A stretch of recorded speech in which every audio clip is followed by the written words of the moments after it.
In this video I'm going to show you how to download and install the game Throne and Liberty for free on your PC.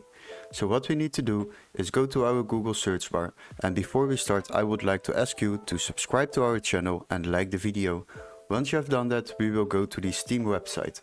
As you can see, we have a search bar over here and we will search for the game Throne and Liberty. Now click on the game. After that, scroll a little bit down and there you will find the game. It is free to play, so once you click play game, then you need to log into your Steam account and then it will be downloaded to your game library and you are able to play Throne and Liberty for free on your PC. Hopefully these tips were helpful. Don't forget to like and subscribe, and we would love to see you in our next tutorial. Cheers guys!